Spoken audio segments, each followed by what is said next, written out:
Muhammad Ali aka, Yaponiyaga xush kelibsiz. Rahmat. Sizni ko'rib turganimizdan Yaponiyaga juda ham xursandmiz. Shukr. Meni savolim shundan iboratki, shu Yaponiyadagi taassurotlaringiz, birinchi taassurotlaringiz qanaqa bo'ldi? Shu Yaponiya haqida oldin qanaqa o'ylagansiz? Mana Yaponiyaga kelib, o'z ko'zingiz bilan ko'rganingizdan keyin shu qanaqa ekan? Xo'p, hozircha faqat Yaponiyadagi o'zbek vatandoshlar bilan ko'rishib, suhbatlashdik. Ya'ni juda ham saviyalik, juda ham o'z sohasini chuqur biladigan bilim sohiblari deb o'ylardim. Shu o'ylaganimdan ziyoda bo'lib chiqdi.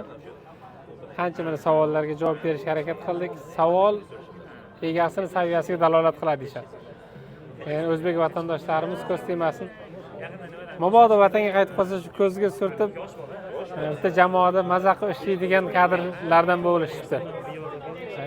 Yaponiyani o'zida ham obro'ga ega, qancha yaponlarga kerak bo'lsa dars beradigan maqomga chiqib bo'lishibdi. Va Yaponiya o'zi haqida ikki og'iz o'sha yangi zamon, yangi asrdan boshqa davlat ayollarimizda tasavvur qilgandan, kinolarda yoki televizorda ko'rganimizdan ziyoda ekan. Xudayba dedingiz bu yerda. Sal yaqinroq keling-da. Mashalloh. Shu bu tomoni sun'iy shaharmi, u yog'ini qurib qo'yganmi? Qaysi tomoni sun'iy shahar?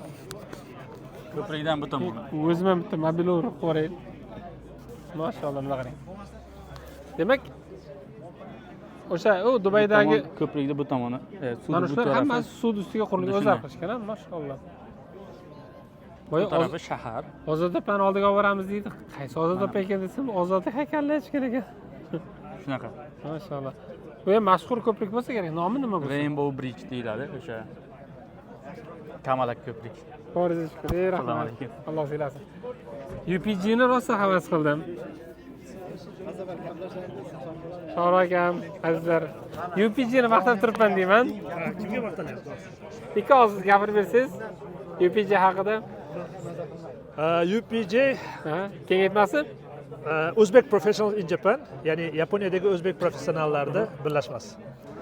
Hozirga 100 tadan oshiq vatandoshlarimiz bor. Bu yerda hozir faoliyat olib boryapti. Turli xil backgrounddagi va Big Fourdan aytamizmi, yo bo'lmasa IT kompaniyalar bo'ladimi, ishlab chiqarish bo'ladimi, servis kompaniya bo'ladimi, ta'limmi, har xil sohalarda o'zini faoliyatini olib borayotgan insonlar. Men havas qildim.